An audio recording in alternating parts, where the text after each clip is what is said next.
hard to believe that some of those photographs were taken 35 years ago. It all started in Amsterdam in the 80s. Coming from Ireland, I moved over to Holland in the early 80s and got a job as a cleaner and bought a camera and got interested in photography and decided to walk the streets 2-3 hours whenever I wasn't working and look for unusual situations and happenings.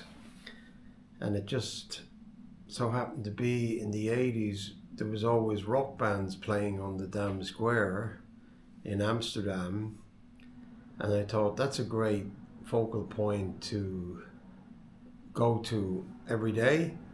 And it was great fun. I could sit and have a beer, no problems, and you get to know people, and then after a while, can I take your portrait? And then it led me into this kind of photography, street photography. As you can see here, this picture wasted on the dam. And also you get the alternative characters in Amsterdam. So I started to photograph the punks and the squatters, and this one here is called the Muir. It was an old squat next to the Royal Palace on the Spouwstraat, and these were the squatters, and great colours, great characters.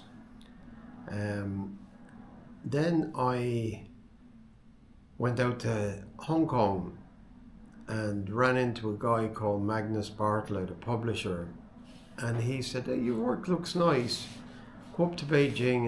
And so up I went to Beijing for the cost of my train fare and food and what have you.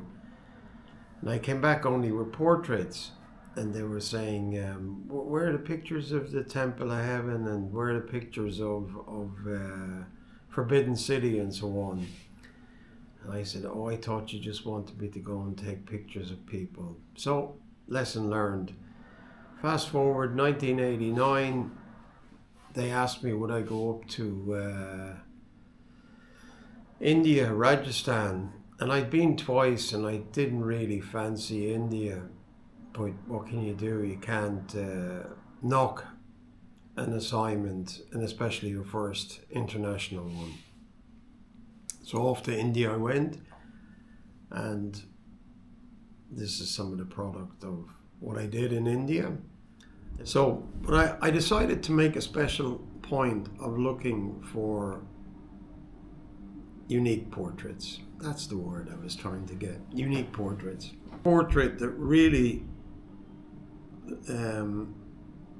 stuck out from this trip in 1989. You have to remember again, no digital, no phones.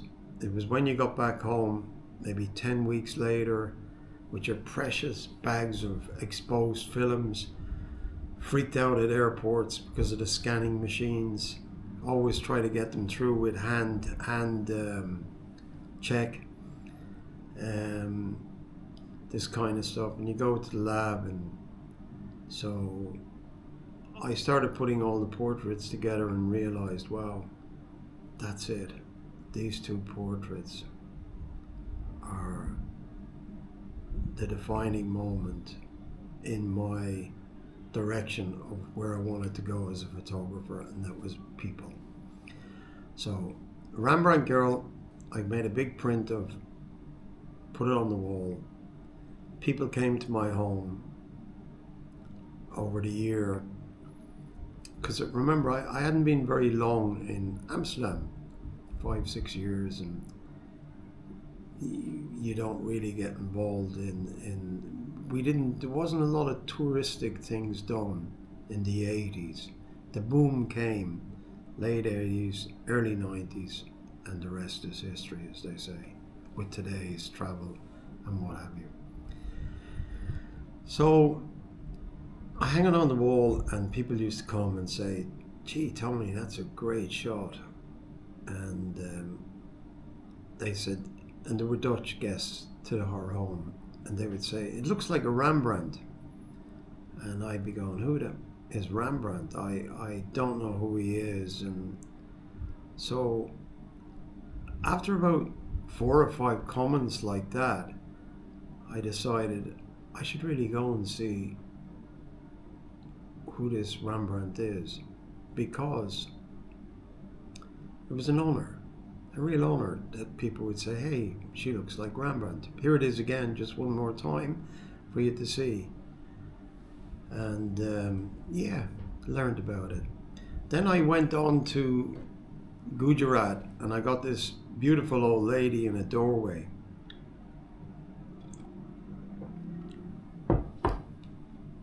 Well, a sort of a hut, her little hut doorway.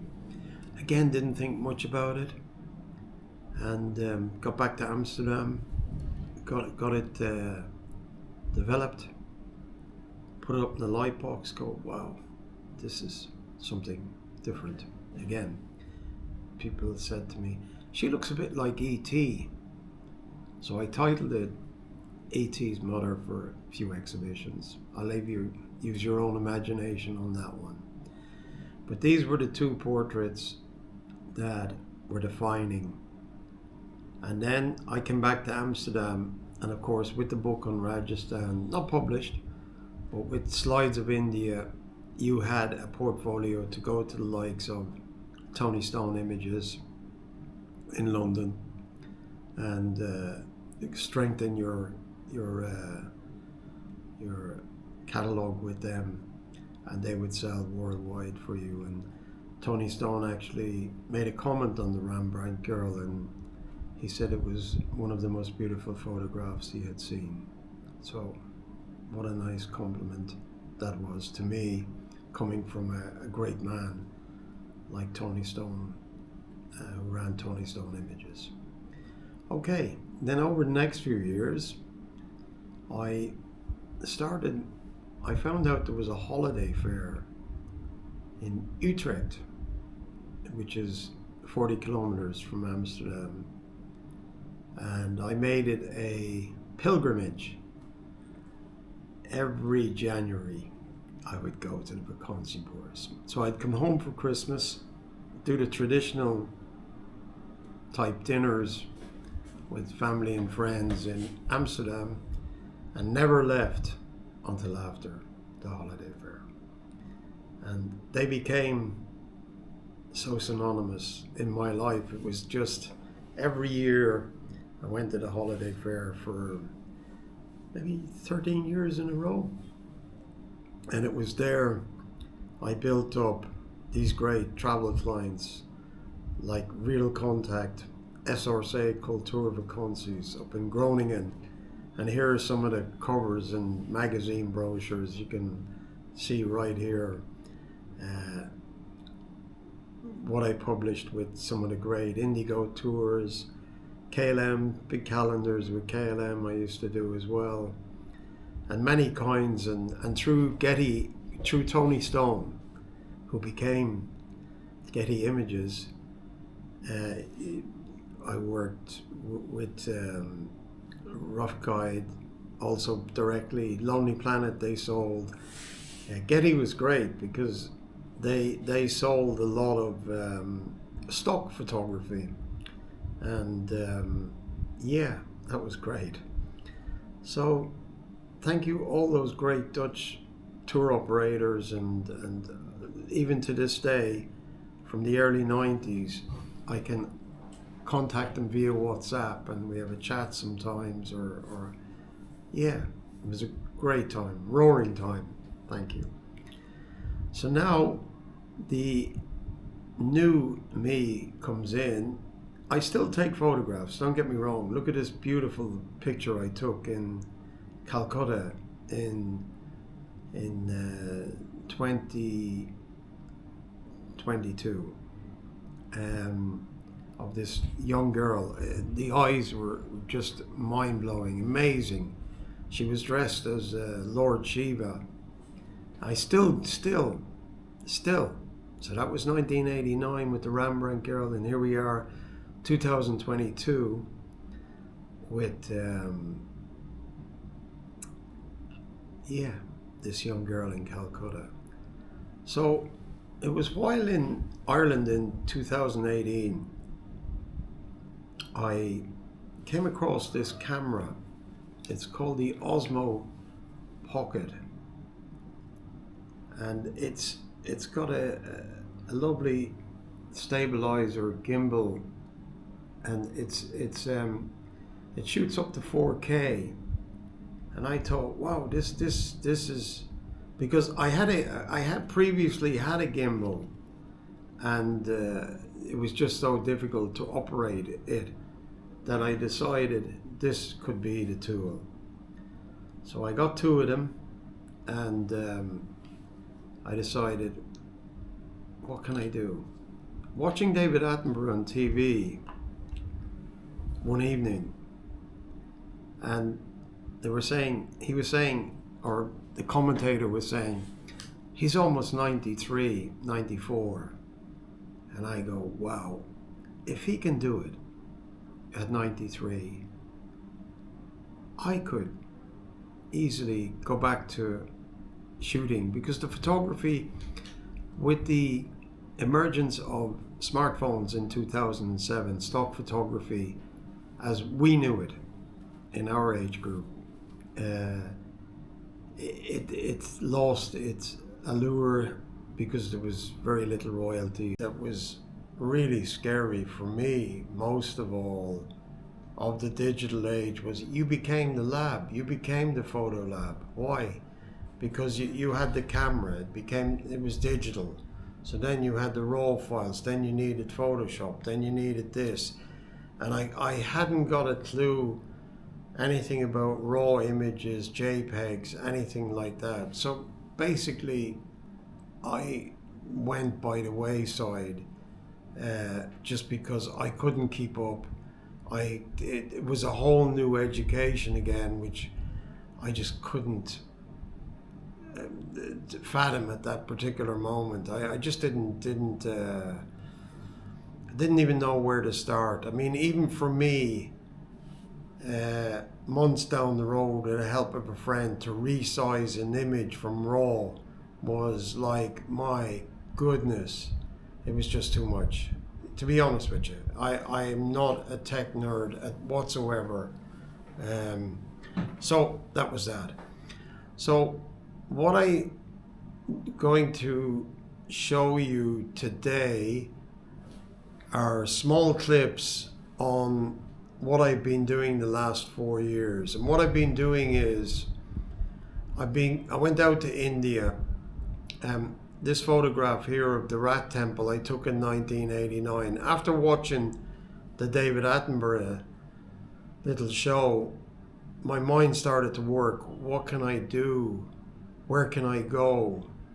What is interesting to the public? So I had never really done a good story on the Rat Temple in India. See, what you have to understand is, in India there are 300 million gods. I mean, again, like the digital age, when I went to India, I just, you'd see Ganesha, Lord Ganesha, who was an elephant head of a god. And coming from Catholic Ireland, in the beginning it was all difficult to understand and what have you. But when you look at our religious statues like Mary and Joseph and Jesus, it's a different take on Christianity, and Hinduism the same with Christianity and what have you. So, but in the beginning it was difficult to understand the whole religious. But some places I had been to that I thought would make great story. One was Varanasi, the Ganges. Another was the birthplace of Hinduism. Another great place I went to in India was the Golden Temple. Amazing hospitality, amazing people, the Sikhs. And what I like more about, for example, the Golden Temple compared to the Taj Mahal, and it's no offense, But the Golden Temple to me is lived in. It's when you go in there, you feel this whole spiritualism, they're living out their beliefs in a place like the Golden Temple. They've got hospitality. They feed over 100,000 a day. So what I want to do is take you on a little journey through the Sikhs, through the Hindus. Then I went to Bodh, Gaya, the birth of Buddhism. And on top of that, I will be doing a series on street life. Oh, and before I forget, to let you know, I still have some photo shows to put up.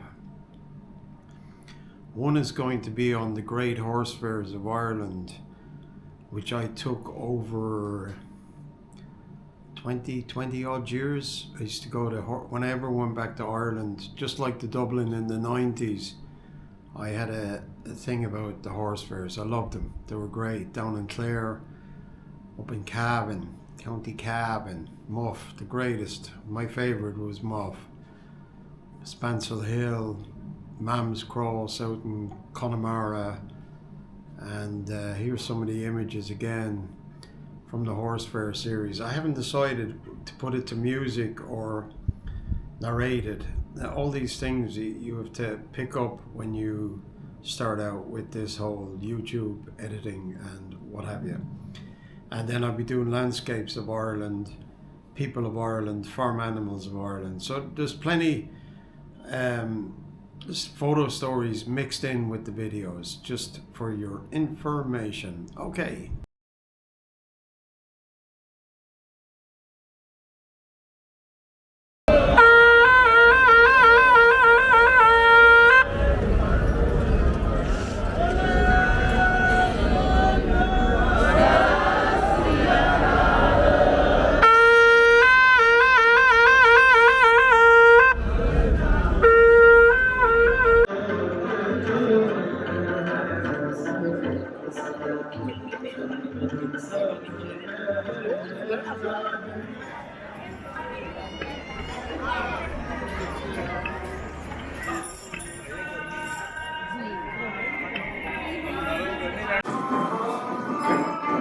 Okay, please.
Thank you.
ปิโสภะคะวะอะระหังสัมมาสัมพุทโธเวกัง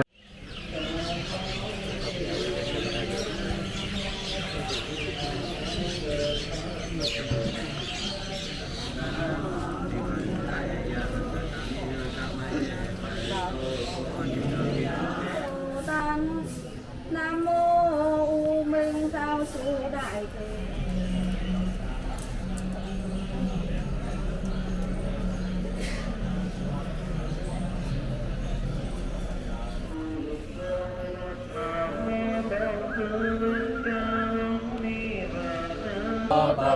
Sati sulakatang sumangkalang supapatang suhutitang sukhano sumuho.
Buddham Samprava Bhagavati Skandishtitam Vishunam Kanyami Karmali Kriya Vidattavidam.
So that's what I've been doing the last 3 to 4 years. And remember, we had this horrible thing called COVID in the midst of it all. So it actually slowed down the project as well. I've gone on, and I am going on teaching myself videography. I by no means claim to be an expert on the matter. I just get out there, I go hunting, and I hope you've enjoyed what I have presented so far. My goal over the next few months now is to turn these little clips I showed you into a much more feature type video. Like the Sikhs, I will do a complete day in the life of Sikhism in the Punjab, so from 4 a.m. in the morning right through till evening time. Same with the Hindus, small documentary with the Sikhs, and a small documentary on Buddhism, and a little bit on the Rat Temple as well, because there's not really street life. And then I will make a series of street life, and you saw the one of Calcutta. That's an example of how the street life will look. And then of course I will do some of my photo shows in the meantime. So basically what I will do now is upload my work from the last few years traveling around Asia, and some great stories about Ireland and great stories through my photography. So I hope you enjoyed. Please tell your friends. This is how you can help the channel. Tell your friends, subscribe, and if you like, buy me a coffee, as I finance and fund all my own trips. And yeah, thank you very much again for watching, and hope to see you soon.